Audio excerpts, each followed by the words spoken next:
ओम नमः शिवाय। शिव जी सदा सहाय। ओम नमः शिवाय। गुरु जी सदा सहाय।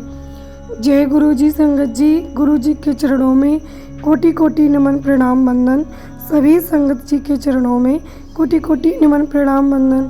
संगत जी, आज की कथा में हम जानेंगे कि किस प्रकार भगवान श्री कृष्ण ने भगवान शिव की तपस्या कराकर अर्जुन को पाशुपत अस्त्र प्रदान किया और किस प्रकार भगवान शिव एक अपनी अनोखी भक्त कडप्पा की भक्ति से प्रसन्न हो गए, जिसमें भगवान शिव ने केवल उसका भाव देखा। भगवान श्री कृष्ण ने अर्जुन से कहा, तुम शंकर जी के पास जाओ। शंकर जी के पास पाशुपत नामक एक दिव्य सनातन अस्त्र है, जिससे उन्होंने पूर्व काल में सारे देवताओं का संहार किया था। यदि तुम्हें उस अस्त्र का ज्ञान हो गया तो अवश्य ही कल जयद्रथ का वध कर सकोगे। उसके बाद अर्जुन ने अपने आप को ध्यान की अवस्था में श्री कृष्ण का हाथ पकड़े देखा। कृष्ण के साथ वे उड़ने लगे और सफ़ेद बर्फ से ढके पर्वत पर पहुँचे। वहाँ जटाधारी शंकर विराजमान थे। दोनों ने उन्हें प्रणाम किया। शंकर जी ने कहा, वीरवरों, तुम दोनों का स्वागत है। उठो, विश्राम करो और शीघ्र बताओ तुम्हारी क्या इच्छा है। भगवान शिव की ये बात सुनकर श्री कृष्ण और अर्जुन दोनों हाथ जोड़े खड़े हो गए और उनकी स्तुति करने लगे। अर्जुन ने मन ही मन दोनों का पूजन किया और शंकर जी से कहा, भगवान, मैं आपका दिव्य अस्त्र चाहता हूँ।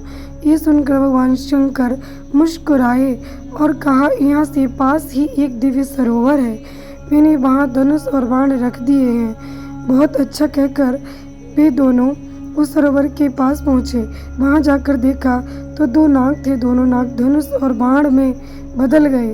इसके बाद वे धनुष और बाण लेकर कृष्ण अर्जुन दोनों शंकर भगवान के पास आ गए और उन्हें अर्पण कर दिए। शंकर भगवान की पसली से एक ब्रह्मचारी उत्पन्न हुआ, जिसने मंत्र जप के साथ धनुष को चढ़ाया। वो मंत्र अर्जुन ने याद कर लिया और शंकर जी ने प्रसन्न होकर वो शस्त्र अर्जुन को दे दिया। ये सब स्वप्न में ही देखा था। भील कुमार कडप्पा वन में भटकते भटकते एक मंदिर के समीप पहुंचा।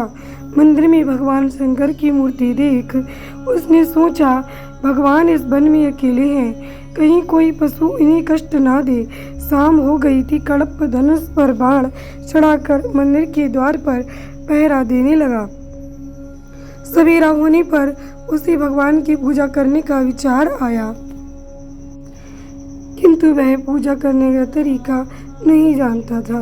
वह वन में गया, पशु मारे और आग में उनका मांस भून लिया। मधुमक्खियों का छत्ता तोड़कर शहद निकाला।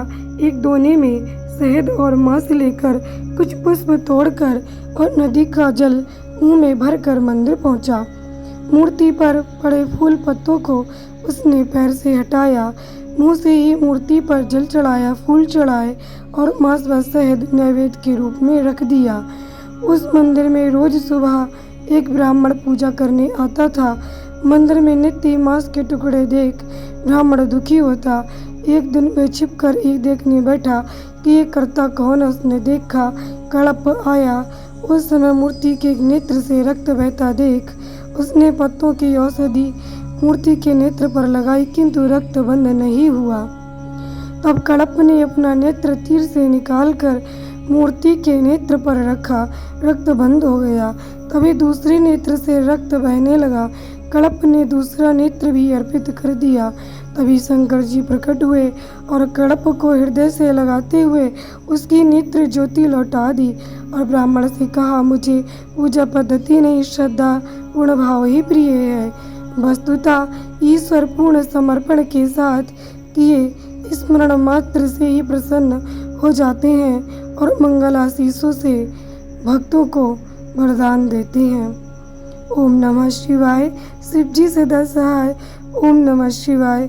गुरु जी सदा सहाय।